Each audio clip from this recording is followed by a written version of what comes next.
It's no exaggeration to say that some of Australia's greatest hopes of making a mark in the near future on the world swimming scene lie with Newcastle swimmers. Craig's been around a while now, and 2 great swims yesterday. Open 200 fly record, which was a personal best time and really good. Well, then, of course, there's 15-year-old Donna 8 Proctor. records, 5 open records, and only a week out of swimming 8:44 for the 800 metres. And only 14-year-old, which is looks good for the future. Oh, yes. Another young hope is 20-year-old Cathy Randall. She's one of Australia's fastest female swimmers over 200 metres. Apart from the fact that they all spend hour upon hour in the pool training, all three have another thing in common. That's Coach Eric Arnold. A swimming coach for 27 years, Eric was today honoured by the Australian Institute of Sport for his contribution to Australian swimming. The award comes after a year in which Eric has made some of his greatest achievements, including being named New South Wales Swimming Coach of the Year. Honoured by today's award, Eric stressed that the future of Australian swimmers on the world scene is now ensured by the Institute of Sport. I believe it's the whole answer, because without the Institute, Australia was going backwards. Now that the Institute has been formed, Australia has made giant steps ahead, not only in swimming but in all other sports. And the future for Australia revolves around the Institute, there's no way about it.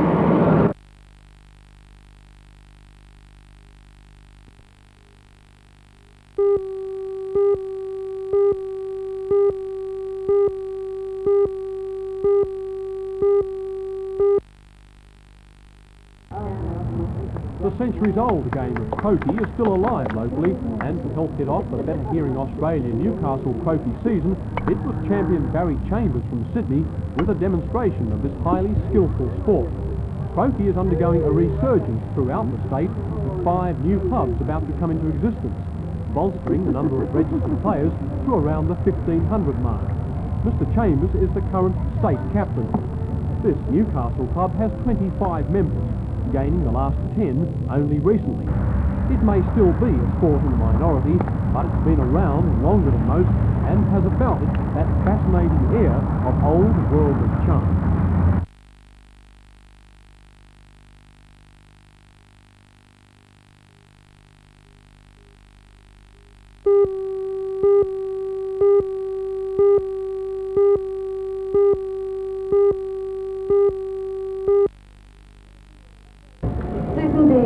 Swansea's girl, 21-year-old Susan Dean, has been named this year's Playboy Playmate of the Year.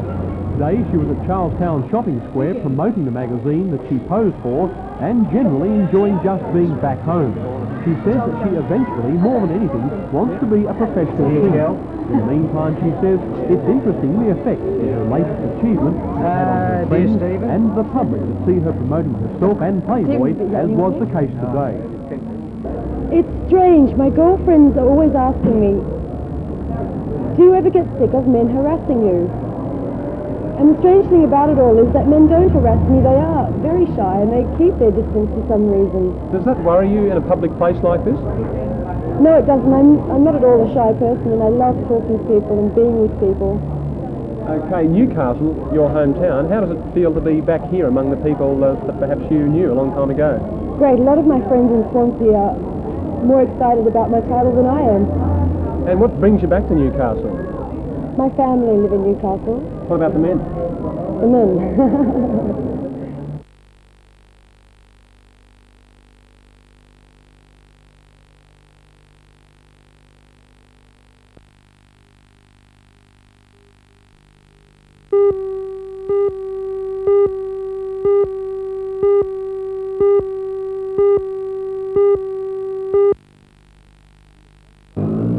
The attempt got underway just after 6 yesterday morning with conditions perfect, fine, cool and no wind. Quite the opposite of 10 years ago when Rob Hadley and Steve Garlick failed. The great assistance from traffic police made it possible to avoid hold-ups at traffic lights. So it was a matter of man and machine against the clock and things went smoothly. Speeds of 80 kilometres an hour downhill were reached as the cyclists pedalled the $2,000 example of modern technology towards the Maitland Post Office. At about 6:45, the record had been re-established at 43 minutes 51 seconds, and about 5 minutes had been cut from the old mark. But it was not without some pain for the pillion rider Rob Hadley, who had a hot cramped position to contend with.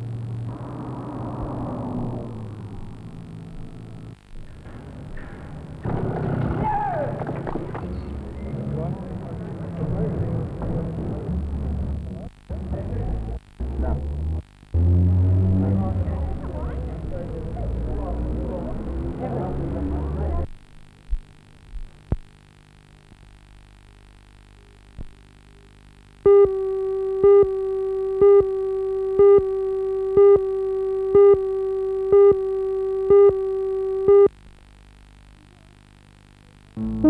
Jews gave their answer to him. The Great Hall of the University was filled with the great sound of Johann Sebastian Bach's religious work. The university choir chose to perform the choral piece on Good Friday to mark this the 300th year since the birth of Bach. 70 choir members and a 24-piece orchestra have had to rehearse together at least once a week for the last 2 months to perfect the long and tremendously complicated work. The St. John's Passion tells the story of Jesus from his time in the garden to his death on the cross. Despite the age and complexity of the St. John's Passion, choir president Dr. Howard Bridges says it is a work everyone can enjoy. Yes, I think it is very accessible to the average person. It's different if you've never heard choral music before, but I think that it has a quality of life and beauty that is sort of lost nowadays. After all, the work was written back in the late 1700s, and you won't often hear music such as this written nowadays anymore.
The Newcastle Rugby League competition has declined in both popularity and stature over recent years.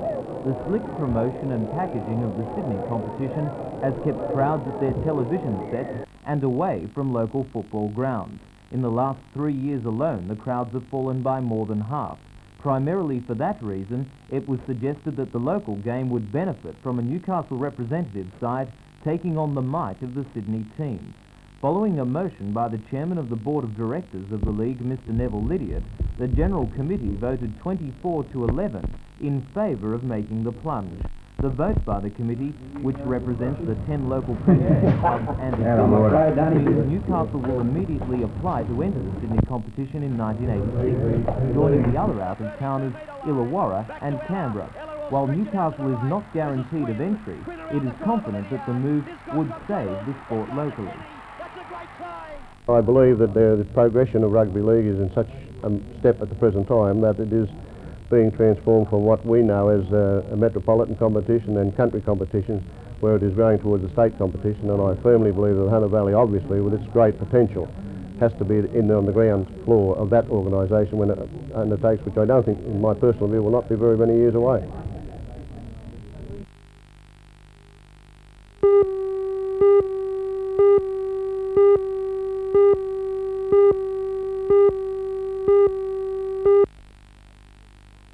coaching role. Coach Ken Kaiser is perhaps best known for his creditable efforts with the now defunct Newcastle KB United NSL team.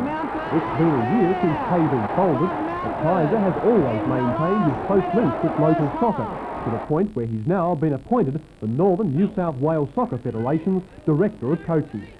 Well, the prime responsibility, John, is to coach aspiring coaches and to make available knowledge to the more experienced coaches so they can improve their knowledge of the game as well.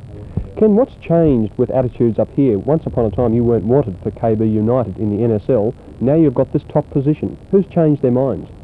Well, I'm not really sure of that, but I've always thought that I had fairly good credibility in the Newcastle area. I've lived here all my life, and obviously the directors of the Northern Federation believe in that credibility. Do you hope one day to return to NSL soccer? At this point of time, John, I'm really more interested in getting into the Director of Coaching job and hoping I can contribute to the juniors, the amateur level and the senior level in Newcastle in that position.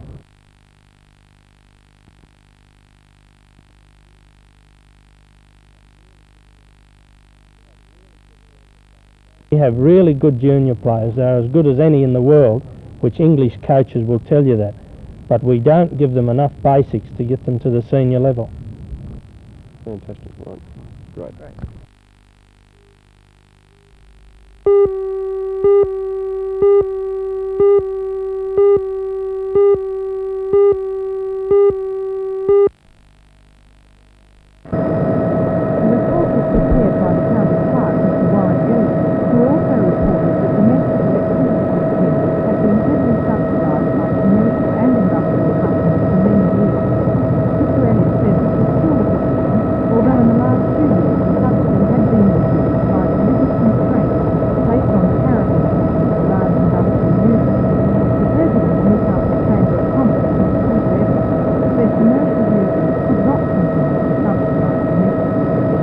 Well, it was very important that there be an improvement. 2 or 3 years ago we were looking at a subsidy from commerce and industry in the tune of 32%. That's been quite dramatically reduced, and of necessity, because each time industry and commerce pay their electricity bill, they have to ascertain how many employees will lose jobs if the increase is dramatic. It's traditionally been accepted that commerce and industry will subsidise the domestic user. How do you feel about that? It's quite wrong, and businesses of course have closed because that's been a perception. It's absolutely wrong perception.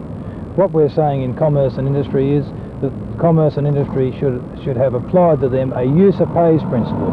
If you use electricity, you should pay for it, and the same should apply to the domestic areas.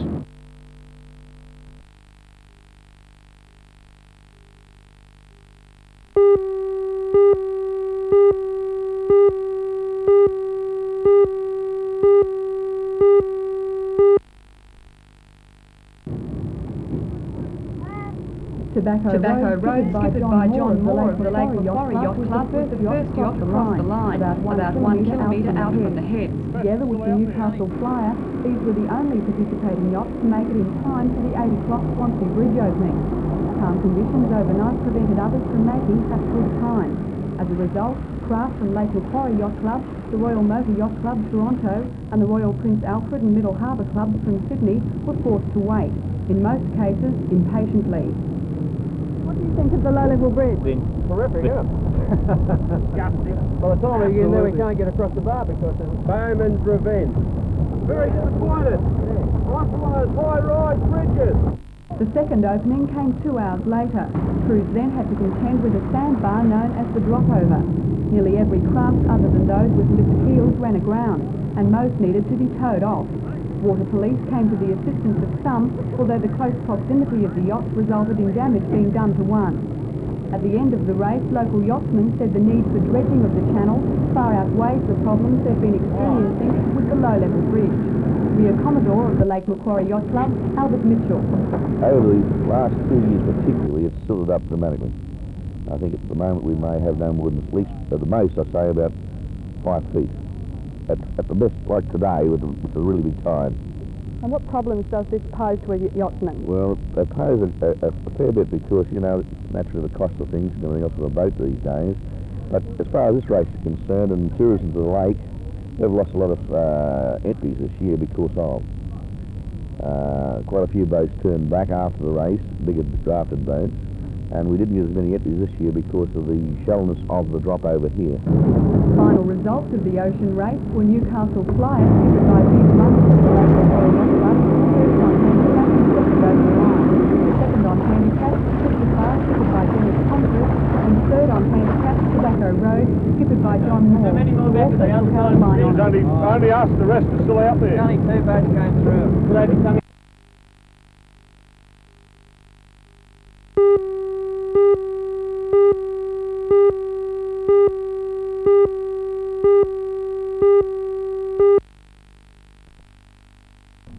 The 3-day event attracted more than 500 MG enthusiasts and about 240 of their cars to the Newcastle region. The street races of the week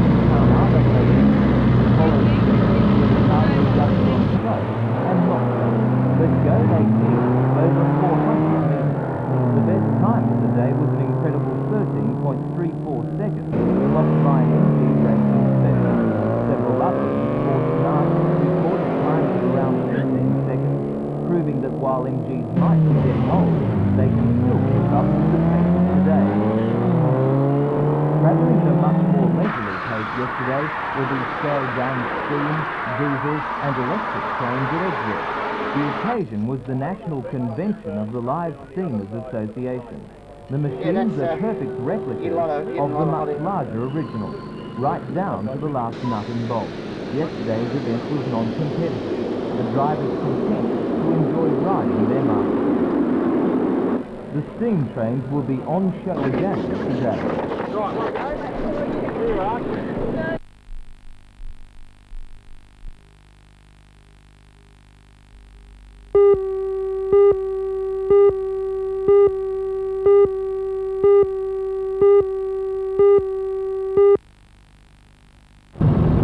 The accident happened at about 8:30 last night, 2 kilometres north of the Fraser Park turn-off. 2 cars collided head-on on a sweeping 4-lane curve. Numerous rescue services rushed to the scene and worked feverishly to free the injured. This man was cut from a Sigma sedan, suffering multiple fractures. Ambulance paramedics used a mask suit to pump blood from his legs to his vital organs and so keep him alive. The Westpac rescue helicopter was then called in to transport the man to Royal Newcastle Hospital. His female passenger was taken by road to Belmont Hospital and then to the Royal, suffering getting injured. Meanwhile, rescue services battled to free the driver of a King. The man suffered multiple lacerations and was taken to the Royal by road. The others involved in the accident were luckier. This passenger in the King received only minor injuries. Amazingly, this baby travelling in the Sigma was not hurt at all and suffered only shock. Police say he escaped unhurt because he was strapped into this child restraint.